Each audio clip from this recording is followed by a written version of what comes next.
Al crecer no era un niño pequeño. No, no me avergüenza decirlo. Era gordo. Médicamente, calificaba como obeso y sufrí de una depresión bastante severa tras el divorcio de mis padres. Había un vacío en mi vida cuando mi mamá se fue y nos dejó, y llené ese vacío con comida. Ya no soy esa persona, pero tampoco me avergüenza haberlo sido. Ese tipo de cosas llevan por el camino que seguí al principio. Para cuando empecé la secundaria, pesaba más de 200 libras y era muy grande. Odiaba gimnasia y temía más las duchas. No todos en mi grado eran deportistas, pero yo era, con mucho, el chico más grande del primer año. Lo único positivo es que también era un tipo duro. Los matones dejaron de usar violencia física porque la soportaba. Me empujaban contra los casilleros y rebotaba. Literalmente, golpeaban mis rollos de grasa. Soportaba mucho dolor. ¿Gordo yo? Claro, lo sabía. No podía negarlo. No me gustaba escucharlo, pero solo señalar que era un chico grande solo me dolía por dentro. Y sí, me acosaban y me molestaba, pero era genial en no mostrarlo. Y creo que muchos niños respetaban eso. Había un chico, sin embargo. Se llamaba Neil y era tan flaco como yo era gordo. Yo era bastante bajo para mi edad, pero él era una cabeza más bajo que yo, un chico realmente pequeño. Pero no era un pequeño adorable. Neil era muy malo, sin duda. Se veía por el brillo en sus ojos y su sonrisa constante.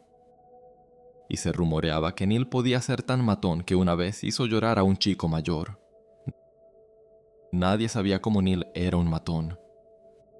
La gente sabía que debía tener cuidado con él y alejarse, lo que resultó en varias cosas. Una, Neil no tenía amigos. Nadie quería pasar tiempo con él porque era impredecible y supuestamente volátil. La gente era cortés y lo saludaba, pero nadie quería almorzar con él ni invitarlo a eventos sociales. Y dos, significaba que algunos de los matones más físicos querían derribar a Neil. Y ahí es donde entro yo. Un día estaba sentado solo comiendo en el patio porque, como Neil, tampoco tenía amigos reales. ¿Y quién vino a sentarse a mi lado sino Neil mismo? Me ofreció medio sándwich y, la verdad, se veía muy delicioso. Realmente no sabía qué hacer. Neil, este famoso idiota, me estaba ofreciendo comida. Había truco, como si tuviera cuchillas o algo así. Al final, decidí que tenía más miedo de lo que pasaría si decía que no, así que tomé el sándwich, y esto pareció hacer feliz a Neil, aún más cuando realmente lo comí. No sabía qué decir, así que le pregunté si tenía un buen día. Neil ignoró mi pregunta y me dijo que tenía una propuesta para mí. Neil básicamente propuso que yo actuara como su guardaespaldas, y a cambio se aseguraría de que yo no fuera el blanco de los matones. Le dije que ya no me acosaban mucho estos días, y él sonrió con esa sonrisa sarcástica que tenía, y señaló que era porque me había dejado en paz hasta ahora. Era un buen punto. Neil nunca me había acosado, y no estaba seguro de querer averiguar qué pasaría si lo hiciera, así que acepté ser su amigo y guardaespaldas, y este arreglo de alguna manera duró hasta el tercer año. Neil me usaba para causar problemas. Se metía con chicos, cosas viles, y me hacía amenazarlos o recibir los golpes que iban para él. A veces me obligaba a golpear a chicos más jóvenes que yo, a medida que crecíamos. En el tercer año en particular, vimos algunos objetivos de primer año que Neil disfrutaba mucho hacerme lastimar. Ahora te preguntarás cómo Neil logró tener tal control sobre mí, especialmente porque no era tan sensible. Bueno, Neil logró encontrar esa grieta en mi armadura, mi madre. Cada vez que intentaba resistirme a Neil o negarle algo, él lanzaba un dardo sobre cómo mi madre se había ido por su hijo gordo y asqueroso, su hija autista y su esposo gordo y torpe. Neil también parecía conocer detalles bastante íntimos del hombre con el que mi madre se había fugado y lo que ella hacía ahora. Le pregunté a papá y se quedó callado, solo preguntó de quién lo oí. Esa fue toda la respuesta que necesitaba. Neil podía usar a mi madre contra mí con bastante frecuencia, y eso dolía, realmente dolía. Tomé el camino del cobarde, herir a otros en vez de dejar que Neil me hiriera. Y sé que esto me hace una mala persona, lo lamento todo, pero así son las cosas ahora. Como dije, voy a llamar a las cosas por su nombre, aunque en este caso, sí, me avergüenzo de quién fui. La influencia de Neil casi arruina mi carrera en la secundaria. Mis calificaciones fueron bajando constantemente. Papá nunca me castigó, solo se puso algo triste. Una vez, algo borracho, me preguntó en qué fallaba conmigo y cómo ayudarme a volver al buen camino. Eso casi me rompió el corazón. Y en lugar de enfrentar eso, le dije algo increíblemente cruel que aún le pido disculpas hasta hoy. Le dije que podía dejar de ser un perdedor tan vergonzoso. Mientras tanto, desarrollé una reputación en la escuela de ser un matón y alguien a quien evitar, así que Neil era mi único amigo, realmente, por años. Neil hizo parecer que yo era el cabecilla y él mi cómplice, así que en los problemas yo solía llevarme la peor parte. Recuerdo una vez que Neil me convenció de rayar la pintura del coche de uno de los estudiantes más populares de la escuela. Si este chico me atrapaba, era de los pocos en la escuela que podría superarme en una pelea y molerme a golpes. Por suerte, nos salimos con la nuestra. Hacia el final del penúltimo año, Neil se enamoró. La chica en cuestión era una chica tranquila y estudiosa que era reservada, ya sabes el tipo. Ella era la chica de la que estuve enamorado el último año, y estoy seguro de que Neil lo sabía. Neil me dijo que tenía un plan para pedirle que saliera con él. Solo necesitaba tiempo con ella en el aula de arte, y yo tenía que vigilar para asegurarme de que nadie viniera y abriera la puerta. Quizás era un niño tonto, pero no estúpido.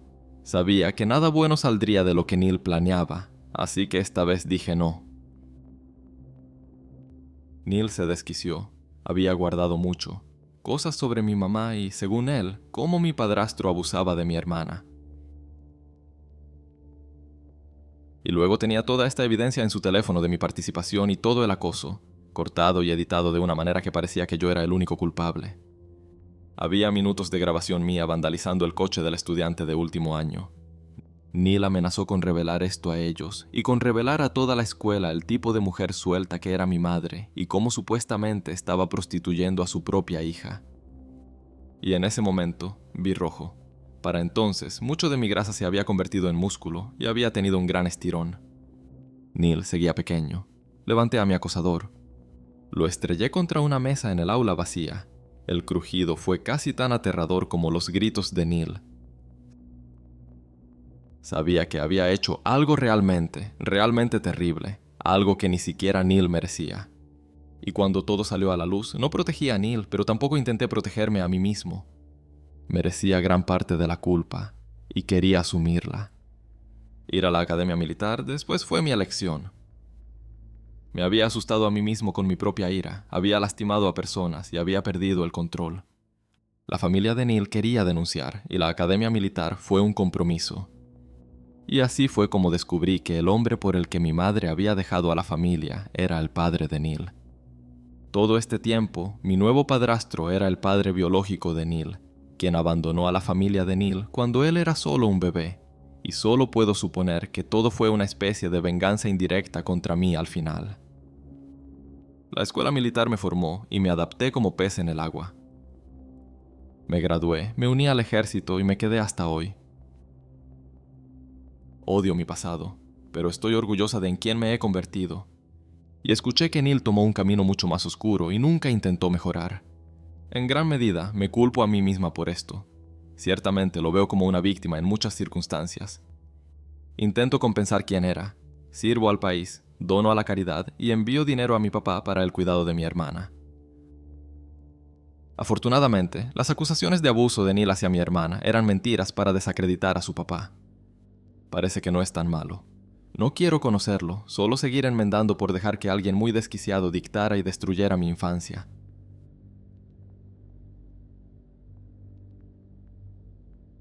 Puede que termines odiándome y pensando que soy terrible, y no te culparía. Estoy intentando. Ojalá Neil hubiera hecho lo mismo. Entiendo que ha hecho cosas terribles desde que lo conocí, y solo espero que un día comience su camino hacia la redención que yo intento recorrer. No puedes deshacer lo que haces, pero puedes intentar enmendarlo, incluso si es muy poco y muy tarde.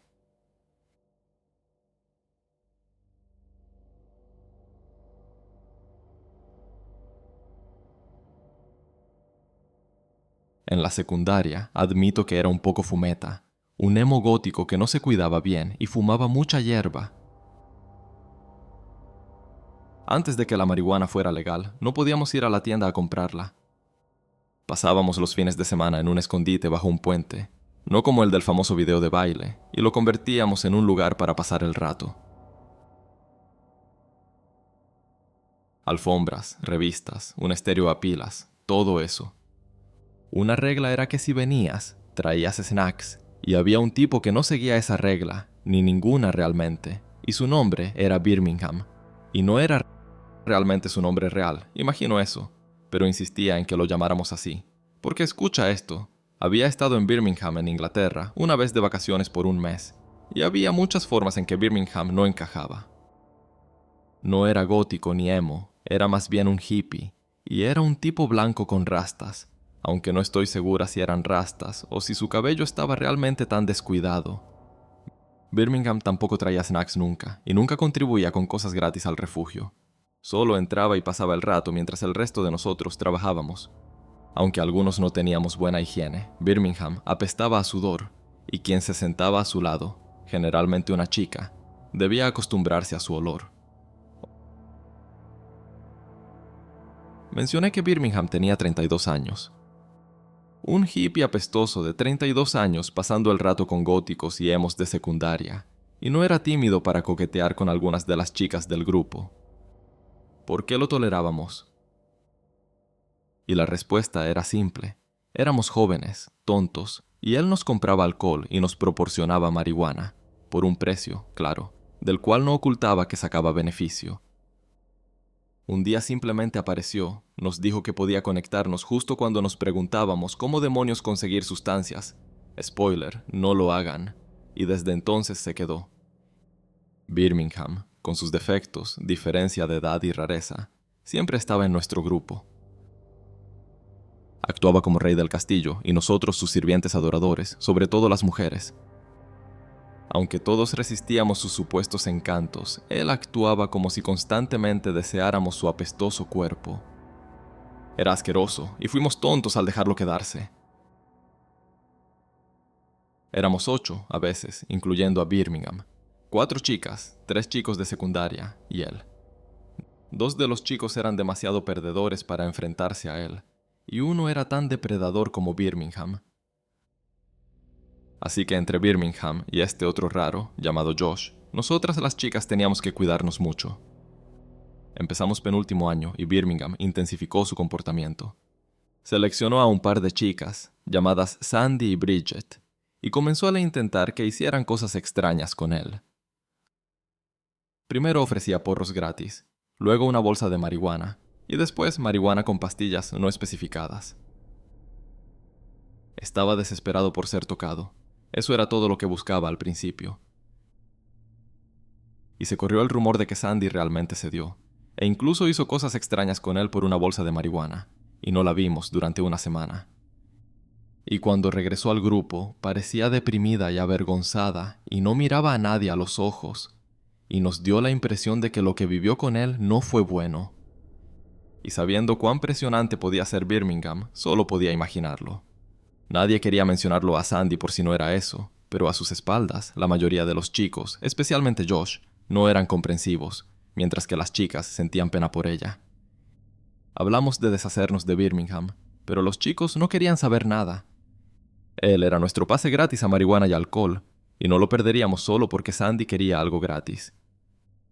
Esos pequeños imbéciles. No voy a fingir que Sandy era inocente en todo esto, pero si conocieras a Birmingham, sabrías hasta dónde llegaría para obtener lo que quería. Que tardara hasta ahora era un milagro. Todo cambió cuando una chica nueva se unió en penúltimo año y rápidamente se integró a nuestro grupo.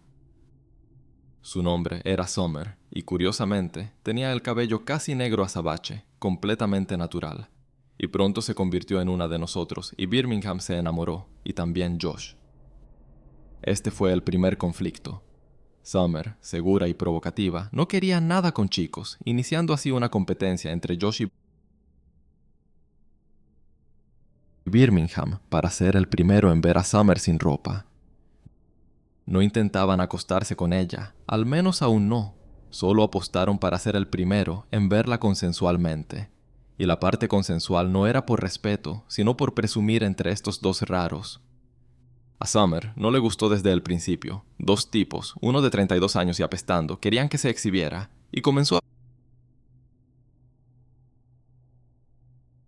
a preguntarnos en privado por qué tolerábamos a este raro. Así que le explicamos.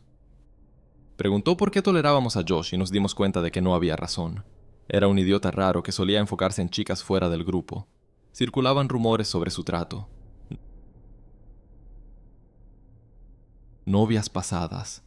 Summer decidió que intentaría manejarlo, y su solución fue ofrecer algún tipo de incentivo vago a Josh o Birmingham, a quien ganara en una pelea, y muy claramente ganara, sin duda de que habían ganado, es decir, quería que uno de ellos mandara al otro al hospital. Summer pensó que dirían que no valía la pena, pero el chico de secundaria y el hombre de 32 años estaban dispuestos a arriesgarse por ver a una chica, así que la pelea sería el viernes por la noche. Summer, mi mejor amiga, me llamó en pánico. No quería que nadie saliera herido, solo que ambos se alejaran. No pensamos en soluciones, salvo desescalar la pelea o llamar a la policía si era necesario, pero al final, nada de eso hizo falta. Todos nos presentamos en el lugar de reunión el viernes. Birmingham hizo un comentario asqueroso y vulgar sobre cómo iba a ganar la pelea, y Summer se vería obligada a hacer todo tipo de cosas indecibles. Y fue entonces cuando atacó, pero el ataque no vino de Josh. Ahora recuerda que dije que los otros dos chicos eran demasiado cobardes para enfrentarse a Birmingham. Bueno, resulta que eso no era cierto. Uno de ellos, un chico llamado Craig, de repente salió volando por la habitación, estrellando a Birmingham contra la pared de concreto del lugar y sujetándolo por el cuello. Craig, alto y corpulento, no tuvo problema en mantener a este flaco y fibroso de Birmingham en su lugar. Y todo salió a la luz. Cuánto odiábamos a Birmingham y cómo era un parásito vil y apestoso que solo conseguía mujeres intentando sobornar a niños con drogas. Nadie lo soportaba, todo lo que siempre quisimos decirle. Luego supimos que Craig tenía un fuerte enamoramiento por Summer, y cuanto más Birmingham y Josh hablaban de ella, más se enfurecía en silencio. Y luego explotó.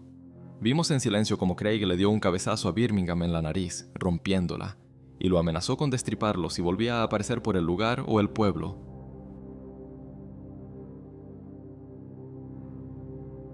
Y luego sacó el cuchillo de caza de su cinturón. Justo cuando Josh entró, lucía enfermo y nervioso, probablemente por su pelea. Cabría esperar que esto distrajera a Craig, pero no fue así. Sostuvo el cuchillo en la garganta de Birmingham tan fuerte que le hizo brotar gotas de sangre y le dijo cuán serio era realmente. Craig reveló información desconocida, el nombre de su familia, una famosa banda irlandesa americana en el pueblo, un asunto muy serio. Eso fue lo que finalmente quebró a Birmingham. Comenzó a llorar, suplicando perdón y disculpándose con Craig. Y Craig dijo que no era a él a quien debía la disculpa, sino a Summer. Summer negó con la cabeza, dijo que no le importaba y quería que él se fuera. Craig lo dejó ir cojeando, y fue la última vez que vimos a ese escalofriante traficante. Mientras tanto, Josh había estado viendo todo con una especie de mirada enferma en su rostro, como dije, y Craig se volvió hacia él, guardó el cuchillo en su cinturón y le dio una mirada que decía, podría ser el siguiente. El grupo se disolvió tras eso. Nadie tenía energía para socializar con tanta violencia en el aire. Summer y yo seguimos amigos, pero los demás se alejaron.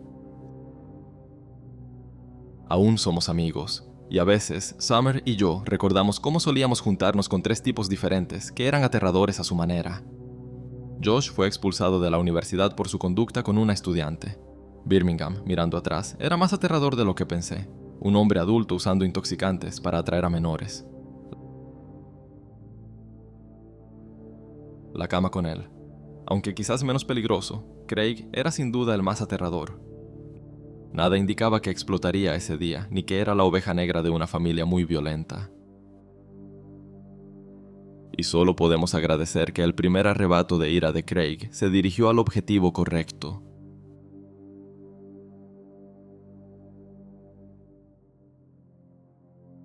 En la secundaria, teníamos un chico callado en clase. ¿Sabes de qué tipo hablo? Tras Columbine, se hacían bromas sobre chicos callados, pero en tono susurrante. Nadie quería realmente provocar al chico callado o causar algo realmente malo, y Kenny nunca mostró signos serios de violencia. Bueno, casi nunca.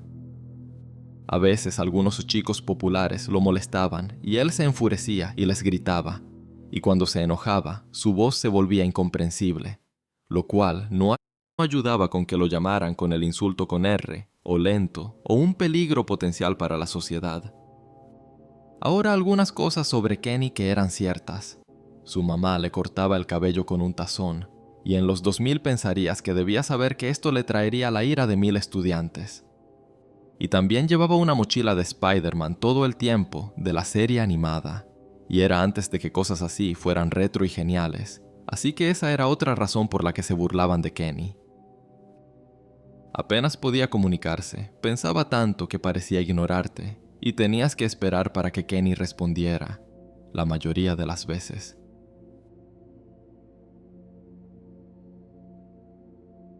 A veces realmente se distraía, y tenías que gritar su nombre para que volviera a prestar atención.